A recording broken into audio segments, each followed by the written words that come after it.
When the Wentworth Woodhouse Preservation Trust acquired the site back in 2017, it did so with a driving ambition behind it: to use the site as a catalyst for positive change across the South Yorkshire region. This involves putting Wentworth Woodhouse back at the heart of the communities that it serves. And the house is no stranger to this role. Years ago, when the Fitzwilliam family still lived here, local people referred to Wentworth Woodhouse as being the hub of the circle. It's an apt description for the building that was the centrepiece of an estate that at the time covered over 20,000 acres. But the words mean much more than this. To the thousands of people who lived on the estate and depended upon its success for their livelihoods, the house and the family that lived there were integral parts of a wide community. Today, much of the work undertaken by the Preservation Trust involves reaching out to the various communities that surround the house and seeking ways in which we can make the site relevant and accessible to them. It's not about what they can do for us, it's the exact opposite. And making Wentworth Woodhouse the most accessible stately home in the country is a driving ambition for the Trust.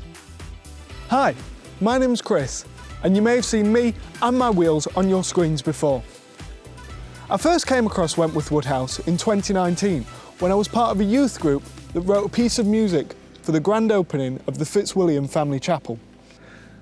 Wentworth Woodhouse really came alive in my mind from 2021 as a partner organisation for Children's Capital Culture. I spent some time getting to know the creative producers and the projects they were working on.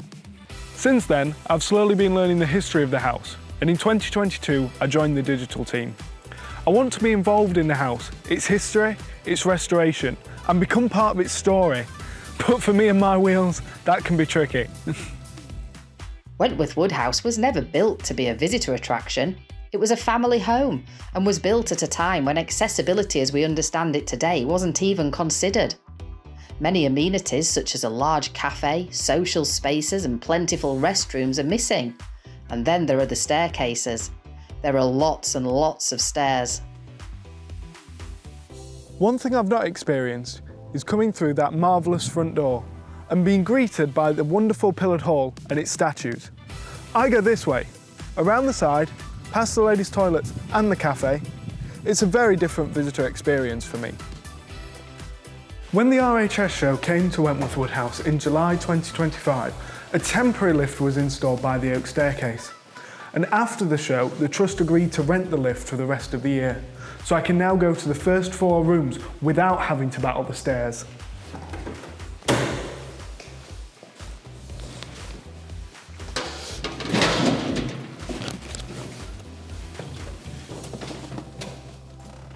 You can't really grasp the grandeur of this place until you step into the marble saloon.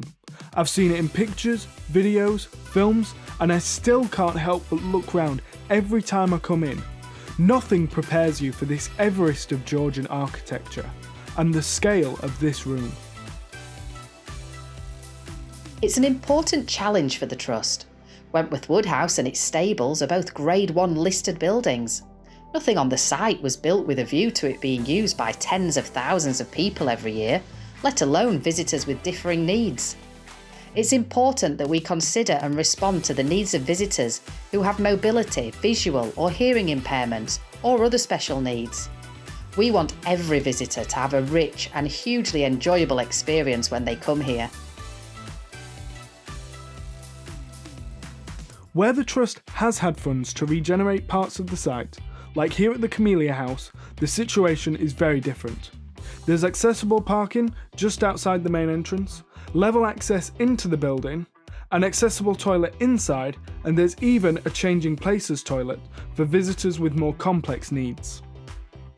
The Camellia House is a multi-award-winning regeneration. We've taken it from being a derelict shell of a building and given it a new use as a global tea room and event space. Part of the design process involved examining how we could make the building as accessible as possible to all our visitors. The works undertaken here were made possible through a £5 million conservation project undertaken with funding from the National Lottery Heritage Fund, Historic England and many other contributors. It's the first time that we've fully repurposed one of the buildings on the site and given it a new use.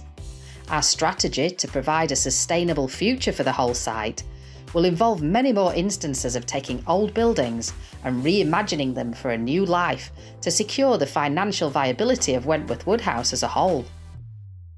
Over at the magnificent stables, a similar amount of thought has been given to access needs as part of the Phase 1 regeneration works. Here, we have special parking bays in the new car park, an accessible route into the stable complex, and a second changing places toilet is planned for the new visitor route into the site. Introducing 21st century accessibility solutions into a Grade 1 listed 18th century building isn't something that can happen overnight. After many months of consultation and review, the Trust has identified a preferred solution to make access into and around the house easier for visitors with mobility impairments. The Board of Trustees has approved plans, and we are currently applying for planning permission and listed building consent we need to do the work. We're also working on a major fundraising campaign to secure the money needed to get the solution installed. Keep up to date on this project and many others on our YouTube channel. And please, like and subscribe so you don't miss the latest news.